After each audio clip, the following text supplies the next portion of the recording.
কাঁচা কলা কি বিক্রি করেন? আগে পাইকারি করছে, পরে সেগুলা বাদ দিতেন। মানে খুচরা বিক্রি করেন না? নিলে পুরো একটা নিতে হইব। একটাতে কয়টা থাকে? কয় ঠিক আছে, 40 হয়, পাইকারি দিতে হয়। আপনারা পন কত করে বিক্রি করেন? 400 টাকা পড়ছে। এই যেটা হ্যাঁ, 400 টাকা পড়ছে পুরো কাগজ। 400 টাকা পন। এক পনে তো 80টা থাকে। 80 পিস। 80 পিস। তাহলে 400 টাকা পন হলে পার পিস কত করে পড়ে? 5 টাকা। 5 টাকা। আর পাকাটা কত করে বিক্রি করছেন? এই বেচছি 35 টাকা দিয়ে।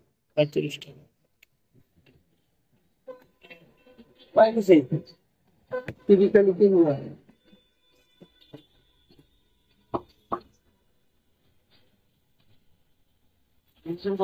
কোয়ালিটি